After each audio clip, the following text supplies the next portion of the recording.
J'espère que tu vas... Non, non, c'est pas ça. Non, alors j'espère pas que tu vas bien, que tu vas pas bien. J'ai juste envie de te poser la question, comment tu te sens? Parce qu'il y a une grosse différence entre comment ça va et comment tu te sens. Tu sais, le comment ça va qu'on se pose tous les jours quand on rencontre quelqu'un, un collègue, un pote, et où finalement, bon, bah le oui et toi, on s'attend toujours à ce qu'il tombe.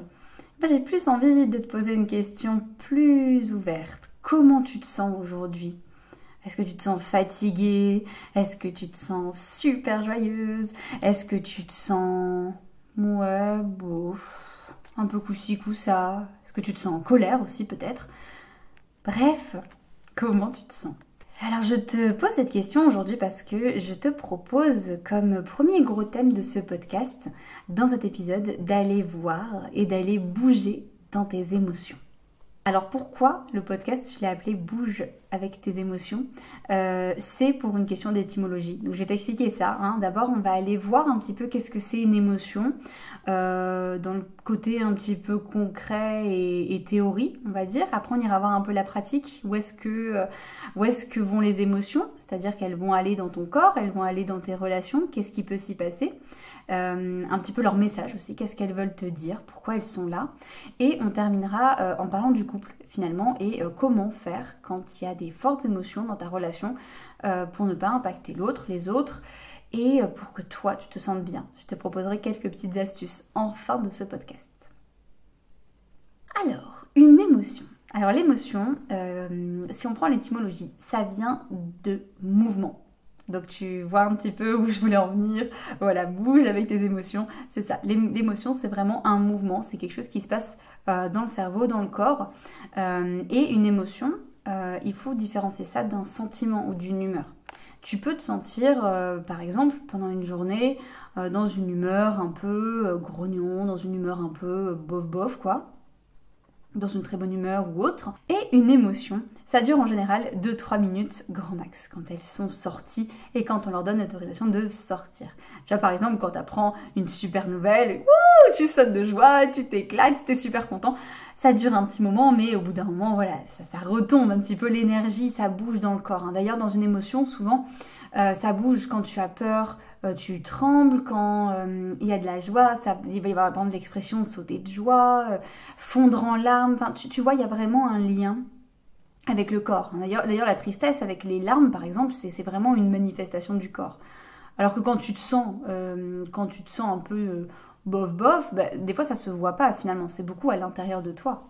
Moi quand j'étais plus jeune, enfin quand j'étais à l'école, on me disait tout le temps de moi, oh, Céline c'est quelqu'un de tellement souriant, mais qu'est-ce que c'est agréable, ça va toujours bien, elle est toujours hyper souriante.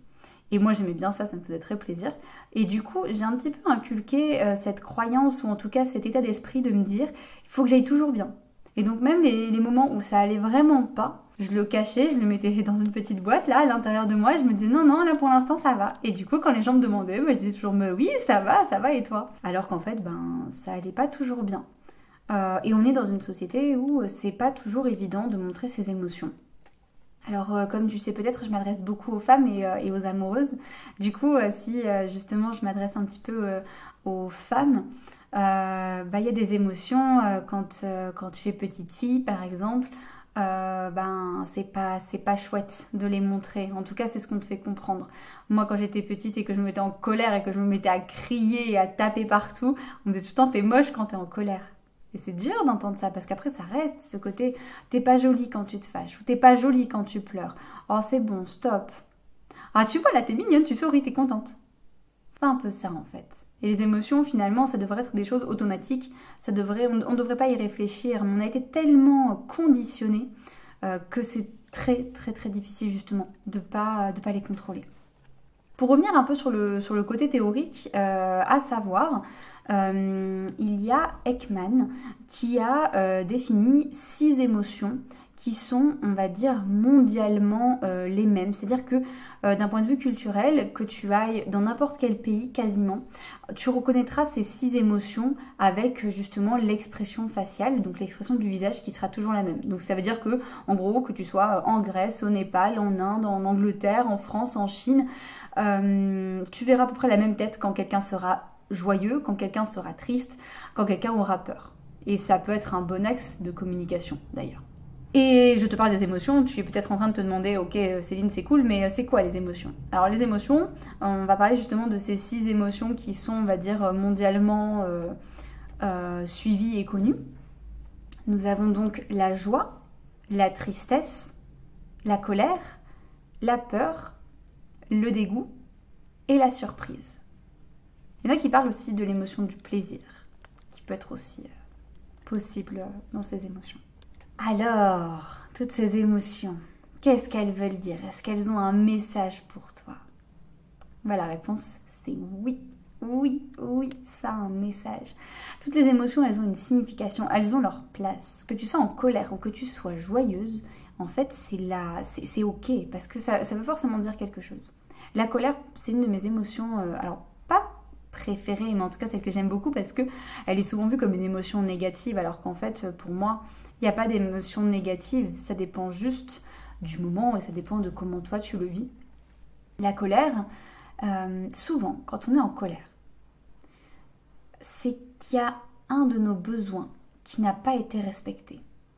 Par exemple, petit exemple, tu es dans ta voiture, tu es en train de conduire, tu as un ami à côté de toi, vous discutez, et là d'un coup tu as quelqu'un qui te double, mais alors vraiment d'une manière totalement, tu t'y attendais pas du tout, vous frôlez de près l'accident, la catastrophe, et évidemment tu te mets en colère. Donc il y a d'ailleurs cette émotion de peur qui peut être là, mais aussi cette colère, vraiment, mais quel pauvre mec, pourquoi il a fait ça, je mesure mes mots. Et en fait, dans cette colère qui est légitime, il y a en fait ton besoin de sécurité qui n'a pas été respecté. Là, d'un coup, ton besoin de sécurité, non, là, t'étais plus en sécurité, t'étais en danger. Donc la colère, c'est un peu pour dire, bah non, là, c'est pas ok. Et la peur aussi était là. La peur, c'est une émotion incroyable de survie aussi. La peur, elle est là pour nous faire réagir. On verra dans un autre épisode un petit peu toute l'importance du cerveau, dans notre manière de communiquer. Tu verras à quel point nos réactions, on ne peut pas toujours les contrôler. Et la peur, c'est vraiment une émotion qui met ton cerveau en alerte. Et vraiment, c'est oula, là il y a un danger, là vite, il faut que je réagisse. Donc tu vois un petit peu toutes les émotions, elles ont toutes un peu une signification. Dans ton couple, si par exemple tu attends ton ou ta partenaire pour un resto et qu'il ou elle arrive en retard, tu vas être en colère. Et ben peut-être que c'est parce qu'il y a un besoin derrière qui n'a pas été respecté. Ton besoin, ton besoin qu'il soit ou qu'elle soit présent avec toi. Ça peut être le besoin d'être sûr qu'il ou elle va bien. Tu vois un petit peu où est-ce que je veux en venir? Et j'aime beaucoup les émotions parce que c'est un petit peu des boîtes à messages. C'est un petit peu comme ça que je les vois. Si tu as envie d'aller un peu plus loin sur les émotions et pour comprendre justement comment elles se manifestent et comment ça se passe, j'ai vraiment une invitation pour toi. Je t'invite à aller voir les enfants. Les enfants, c'est un exemple avec les émotions. Et je trouve ça absolument incroyable. Cet été, j'étais dans un parc. Et alors, mais j'ai eu un exemple, mais assez fou, de plusieurs enfants en plus qui ont fait ça. Un enfant qui est tombé, qui s'est fait mal, qui s'est mis à pleurer, qui a vraiment tout donné dans ses larmes, dans ses cris. Et 2 minutes après, il était en train de jouer avec ses amis, il était sur une balançoire, tout allait bien, il se marrait. 2 minutes après, il criait parce que un copain n'avait pas laissé la place sur le toboggan. 2 minutes après, il était vraiment surpris parce qu'il voyait des choses dans l'herbe qui l'intriguaient. C'était vraiment un cocktail d'émotions et à chaque fois, vu qu'il vivait complètement son émotion, et ben après ça allait mieux. Et ça, c'est vraiment quelque chose que les enfants savent très bien faire, qu'on perd un petit peu quand on grandit, puisqu'on nous demande d'être linéaire, de toujours aller bien, de toujours sourire, et puis le reste, on verra plus tard. Mais vraiment, je trouve que les enfants ont une facilité avec les émotions, mais absolument incroyable, vraiment. Ok, c'est bien tout ça, mais alors qu'est-ce qui se passe dans mon couple avec les émotions? Mais il se passe beaucoup de choses. Déjà, il faut que tu saches qu'une émotion, ça peut être très très contagieux. Ça veut dire que si tu es joyeuse, tu rayonnes et tu vas faire rayonner cette joie autour de toi. Si tu es en colère, que tu es vraiment... et que justement cette colère ne sort pas, ou que vraiment c'est fort, et qu'il y a du ressassement, il y a autre, tu vas aussi la communiquer. En fait, on communique nos émotions. Est-ce que tu as déjà ressenti ça, par exemple? Tu sais, tu vas dans une soirée, et des fois, mais il y a une ambiance super bonne, super sympa. Tu dis, oh, je vais passer une super soirée. Et alors, il y a des fois où l'ambiance est bizarre, il y a... je sais pas, c'est tendu, c'est... eh ben, c'est un peu ça, quoi. Finalement, c'est un peu les ambiances. Donc, c'est vrai que tu verras peut-être dans le couple, ça peut arriver, alors pas toujours, hein, mais ça peut arriver quand ta partenaire est super bien, c'est fun, bah tiens, ça va te donner le sourire, ça va te faire du bien. Et s'il ou elle est triste, bah tu vas être super triste. Et c'est beau tout en étant un petit peu dangereux parce que il y a des personnes, tu en fais peut-être partie. Alors c'est peut-être un peu fort comme terme, mais je parle d'éponge émotionnelle. C'est vraiment les personnes qui aspirent toute l'émotion de l'autre. Et ça peut être vraiment violent. Je sais que quand mon partenaire il a perdu son chat, il était vraiment dévasté et très très triste. Et j'ai ressenti une tristesse, alors je connaissais son chat donc j'étais très triste aussi, mais une tristesse mais extrêmement forte, et je sentais que c'était pas forcément ma tristesse, mais vraiment comme si j'aspirais un peu la sienne, et ça peut être très très surprenant. Et c'est important de pouvoir aussi se protéger, de pouvoir rendre les émotions à l'autre, et de pas forcément... c'est pas forcément là. Alors la joie, on peut, hein, c'est toujours sympa hein, quand une autre personne va bien et que ça nous fait du bien. C'est toujours sympa. Dans ton couple, où est-ce que tu retrouves les émotions? En fait, tu les retrouves un peu partout, hein, clairement.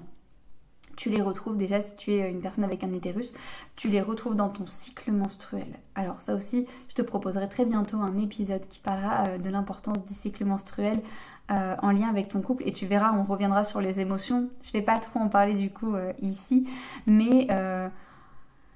des fois tu passes par des petits yo-yo émotionnels justement à ce moment-là, hein, avec le cycle, un coup où tu fais en pleine euphorie, un moment où ça va vraiment pas du tout. Donc ça impacte ton couple. Donc ça peut être un endroit où tu rencontres les émotions.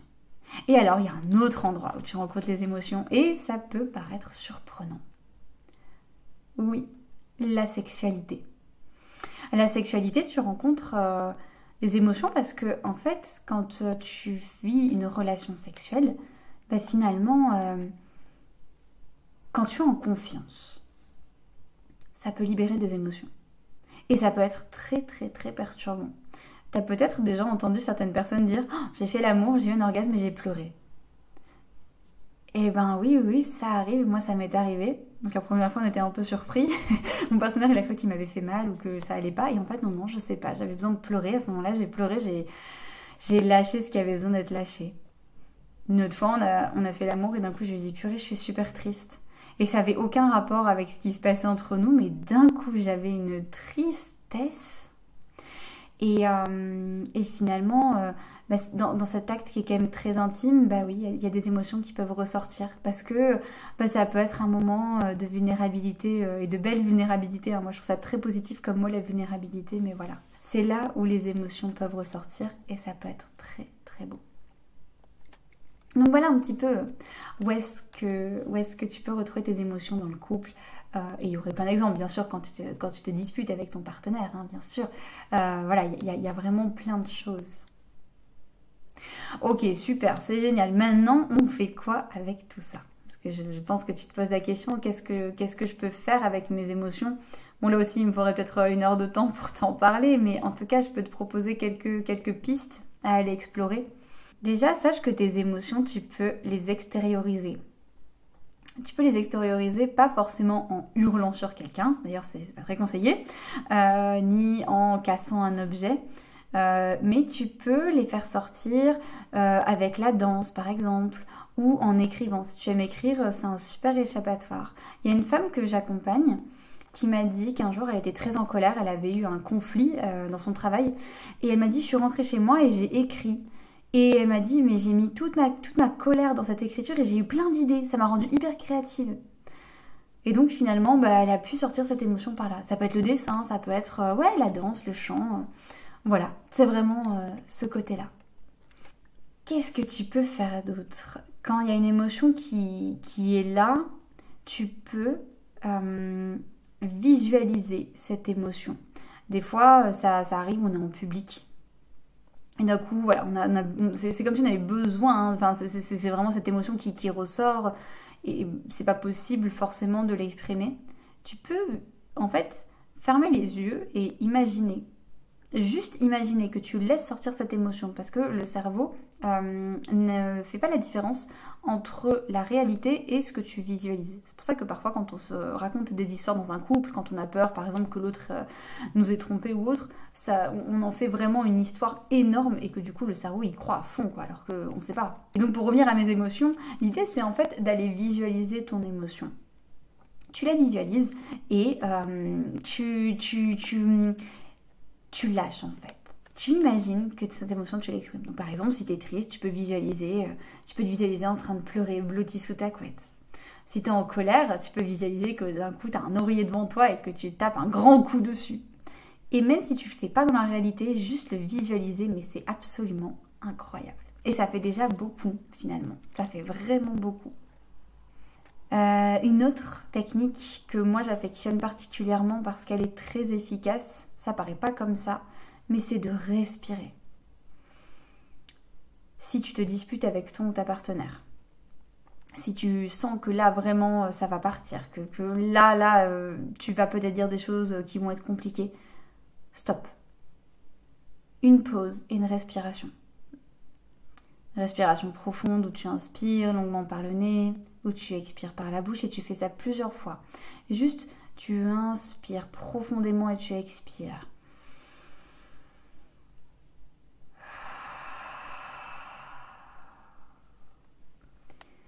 Comme ça, l'émotion, elle voit que tu es là, que tu l'as accueillie, que tu l'ignores pas et tu respires avec. Tu l'oublies pas. Parce que les émotions, elles se logent beaucoup dans le corps. Ça sera aussi l'objet de notre podcast, de parler du corps et de tous les endroits où se logent les émotions, que ce soit le bassin, beaucoup, quand on est une femme, le bassin, énormément, il y a beaucoup d'émotions dedans. Beaucoup dans le ventre aussi. Peut-être que tu as déjà entendu cette expression, on m'a fait un sale coup, je l'ai toujours pas digéré. Elle n'existait pas pour rien, cette expression. Et d'ailleurs, je t'invite à aller voir un jour, si tu en as envie, un kiné ou un ostéopathe. Et où elle pourra te dire, mais oui, effectivement, là, tu as mal au dos parce que peut-être le stress ou parce que telle émotion. C'est souvent très lié. Les émotions et le corps, c'est très, très lié. Voilà un petit peu ce que je pouvais te dire en quelques minutes sur les émotions. Je te remercie beaucoup d'être resté jusqu'au bout. Sache que c'est un sujet qui me tient beaucoup à cœur dans mes accompagnements parce que justement, je trouve que l'émotion a une place fondamentale quand on travaille. Peu importe, que ce soit la relation amoureuse, la sexualité, la communication, on passe forcément par des émotions parce que c'est tout le temps là. Donc les émotions, le corps. Et pour ça, dans un accompagnement, on prend vraiment le temps de se poser pour accueillir, accepter cette émotion et aller voir le message qu'elle a à te donner. Et souvent, une émotion, elle a souvent un message clé. On n'a pas toujours le temps dans sa vie de se poser et d'aller voir ce message. Donc si tu as envie d'aller faire une pause dans ton quotidien et d'aller explorer une émotion, eh bien, je t'invite à me contacter. On prendra rendez-vous ensemble et puis si tu le souhaites, on pourra en faire une séance et aller explorer tout ce qui se cache derrière tes émotions. En tout cas, elles sont toutes les bienvenues. Il n'y en a aucune de négative. S'il y a ça que tu dois retenir, c'est ça. Et je t'invite à vraiment respirer dans ces émotions, surtout. Du coup, je te repose la question et je serais ravie que tu m'envoies tes réponses, que ce soit en commentaire, en message privé, sur Messenger, par mail ou autre. Alors, comment tu te sens ?